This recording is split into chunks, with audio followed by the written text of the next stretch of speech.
अब साद रिजवी ने बैठे बैठाए मुझे छेड़ा ना कि मैं ये इसको उस वक्त दिलेर समझूंगा जब इस तरह मेरे सामने आके बैठेगा। मैं क्या ठीक है बह जा, और नस गया। कदे किसी को वीलॉग बनवाता है, कदे किसी को उन्हें समझा सी कि ऐत की भी शेर नहीं निकलेगा।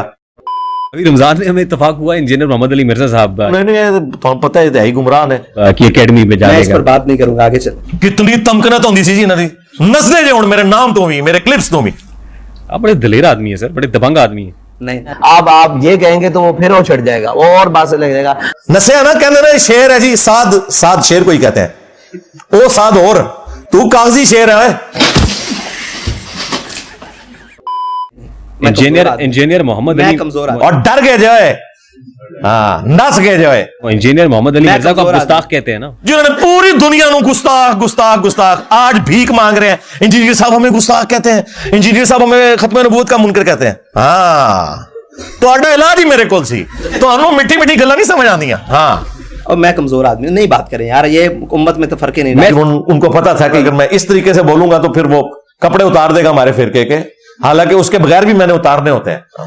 आज फिर लावांगा मैं उम्मत से फर्क नहीं। मुझे वो एक्शन मुझे रात सोने नहीं देता है। अगर उनको बात कर मुझे अपने घर जाना है मुझे घर जाना है। बस हवा निकल गई।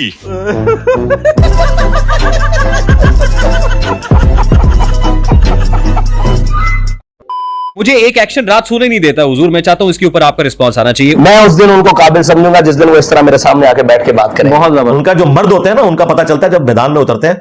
तो मैं इसे उस वक्त मानूंगा जब ये मेरे सामने बैठेगा। तू बाल आनी है मेरे नाल सामने बैठेगा, भाई इल्मी बात कर रहे हैं, इल्मी जवाब दे। तू बैठ के पॉडकास्ट में चिश्ती रसूलुल्लाह का दिफा कर, जो तेरा काम है। ठीक है, कहने ने जने दा पता मैदान च लगदा, पेड़े च लगदा। इनका जो बड़ा चैंपियन था, जो दिलेर भी था, वो अपनी जिंदगी में सामने नहीं आया। कौन? बाबा जी खादिम रिजवी। लो जी गौरी आया थे, आ गया तू जवान होकर। माफ करना, उससे मैं इधर उधर निकल जाता हूँ।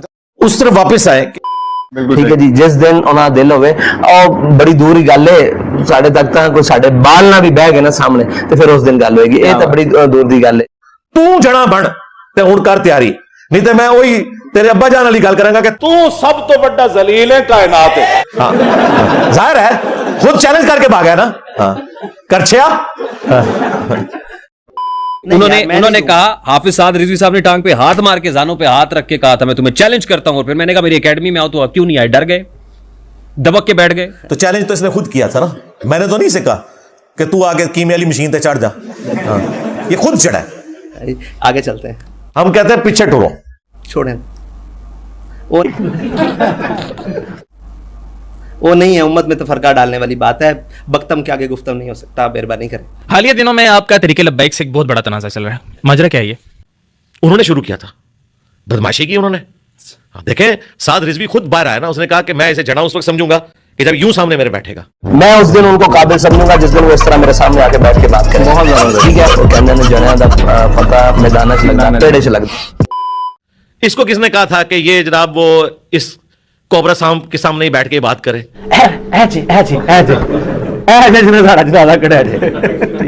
तुम हमारे यहाँ चार दीवारी में दाखिल नहीं हो सकते, हमारे साथ बैठ नहीं सकते। क्या कहने, हम तुम्हें अपने बराबर का समझते ही नहीं। बेशक बेशक, क्या कहने की बला।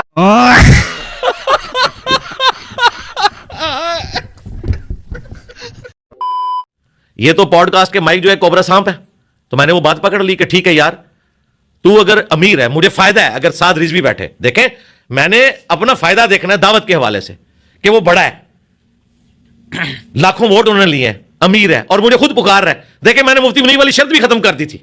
मैंने कहा था ठीक है, भाग गया, खुद चैलेंज करके भाग गया। अब उसके निचले कह रहे हैं हमारे साथ बैठो। पहले मानो कि तुम्हारा अब्बा भागा है मुझसे, फिर अगली बात स्टार्ट होगी। मैंने नहीं उसे गन पॉइंट पे कहा था कि मनु चैलेंज दे तो मैं तेरी मट्टी प्लीज करा। वो खुद कह रहा था मैं उसको समझूंगा जब यूं करके मेरे सामने बैठेगा। थावड़ा मार के उन्हें क्या सी शेर बाहर निकला और डर गया। हालांकि नाम उसका शेर है, साद शेर को भी कहते हैं, लेकिन कागजी शेर निकला। उनके पता सी कि तो मैं अपनी मजी टुकवा ली है। तो अगर कोई छोटू समझता है ना कि साद रिजवी का मैं नुमाइंदा हूं, तो पहले माने कि हमारा अब्बा डर गया इंजीनियर से, मुकाबला नहीं कर सकता, इसलिए वो तो भाग गया है। उसने अपनी तरफ से अब ये छोटा लॉन्च किया। ये सारा कुछ मानने का, खाली कहने से नहीं कि साद रिजवी कह जी मेरा नुमाइंदा। ना ना ना, तू मनु ललकारिया सी, तू नसिया है। हमारे नबी इस्लाम के सहाबा पे जब बुरा वक्त आया, 80 बंदे हुजूर के साथ रह गए। बुखारी मुस्लिम में आता है, गजवा हुनैन के मौका पे 12,000 लश्कर छोड़ गया। कबीला हवाजन के तीरों का मुकाबला नहीं कर सके। नबी इस्लाम ने उन 80 में से तो किसी को आगे नहीं किया। आपने कहा अनन नबी ला कदिब अन इब्नु अब्दुल मुत्तलिब, मैं नबी हूं, इसमें कोई शक नहीं, मैं अब्दुल मुत्तलिब का बेटा हूं, इसमें कोई शक नहीं। तो ये भी कहे ना, मैं हूं साद रिजवी, टीएलपी का अमीर, इसमें कोई शक नहीं, इंजीनियर निकल बाहर। और ये बाहर निकले बुरा नहीं कहूं मीनार पाकिस्तान ले आओ। इल्मी तौर पे मैंने कहा था इधर आए, आपको तो सिक्योरिटी मिली हुई है, मेरे साथ सिक्योरिटी इश्यूज है, आप यहां पे आए, जेलम की हदूद में मैं सिक्योरिटी आपके लिए अरेंज करूंगा, डीपीओ से बात कर लूंगा, आने जाने का खर्चा भी देने के लिए तैयार हूं, आप आए यहां बात करें। इससे पहले हमारी जो पॉडकास्ट हुई इनायतुल हक शाह साहब से, मैं अभी तक समझ नहीं पा रहा, आप कह रहे हैं कि वो भाग रहे हैं, इनायतुल हक शाह साहब जो रुकने शूरा हैं टीएलपी के, शुमाली पंजाब के अमीर हैं, उनके बकौल आप भाग रहे हैं, बल्कि उन्होंने हमें यहां तक ऑफर करवा दी कि अगर आप इंजीनियर मिर्जा अली साहब को बैठाने के लिए तैयार हैं तो हम अपनी तरफ से टीएलपी का एक नुमाइंदा दे देते हैं। जो नुमाइंदा क्यों, मुझे चैलेंज तो वीडियो में आगे किया हुआ है। नहीं है। जिस तरह पॉलिटिशियंस अपनी वीडियो से भागते हैं ना, आज देख रहे हैं ना आप क्या हो रहा है। खान साहब को स्टेटमेंट देते हैं, उनकी पुरानी वीडियो निकाल लेते हैं। नवाज शरीफ साहब को स्टेटमेंट देते हैं, उनकी पुरानी वीडियो निकाल सकते हैं, निकाल लेते हैं ना, भागते हैं ना ये सारे। तो साद रिजवी उस वीडियो का क्या करेगा जिसमें उसने कहा था ऐसे, उसका क्या करेगा? वीडियो तो नहीं डिलीट होनी। तो उसको कहें कि पहले तो साद रिजवी से कहें कि मुझसे माफी मांगे और कहें कि मैं भाग गया हूं, मैं कागजी शेर हूं, जाहिर भाग गया ना वो, फिर अगली बात स्टार्ट होगी। नहीं अली भाई, वैसे नुमाइंदगी की हार तो उन्हीं की हार यार है ना। मैं फिर वो अगली बात है कि यार कोई पढ़ी लिखी इल्मी बात करें, साद रिजवी क्यों भाग गया है? हाँ, अच्छा ये point है हाँ, आपका। इसके बाद अगली बात स्टार्ट होगी ना। बात स्टार्ट तो उन्होंने की थी ना, मैं तो कोई मुनाजरे का शौक नहीं रखता, ये तो उसने चैलेंज दिया, मैंने कबूल कर लिया। अब उसका छोटा चैलेंज दे रहा है और वो कह रहा है मैं साद रिजवी की तरफ से आ रहा हूं या टीएलपी का नुमाइंदा हूं। और भाई तुम्हारा अब्बा भागा हुआ है, मैं तो ऑलरेडी मुझे एक्स पार्टी डिसीजन में मैं जीत चुका हूं।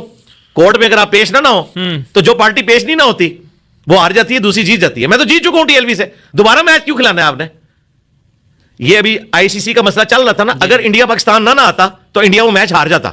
उसूलन ये है, अगर कोई टीम मैच खेलने के लिए ना आए दूसरी जीत जाती है, ये उसूल है। इसलिए उन्होंने कहा कि थर्ड कोई जगह रखें जहां हम अपना मैच खेलें। क्यों? उन्हें पता है कि हम मैच वो हारा हुआ तस्वर होगा। तो साद रिजवी साहब मैच हार चुके हैं, अब मुझे किसी छोटे से मैच खेलने की जरूरत नहीं, मैं तो जीत गया हूं। अच्छा अली भाई, उनके नुमाइंदे के साथ नहीं बैठेंगे? नहीं, जाहिर है, जाहिर है। साद मैं ऑलरेडी मुझे एक्स पार्टी डिसीजन मिल चुका है, वो भाग गया। अच्छा ठीक हो। और देखें इसके बाद दोबारा मैं, हालांकि इसकी दोबारा से कोई सुनवाई भी नहीं होती, मैं फिर भी चले आपके प्लेटफॉर्म से ऑफर देता हूं कि साद रिजवी इस ऑफर पे वापस आ जाए।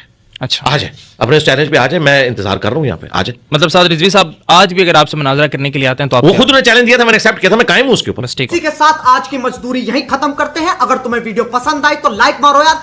ये सब ने सब्सक्राइब करना है नहीं सोचिए मत, सब्सक्राइब कीजिए। और फिरकों की दुकानें बंद। The time is done.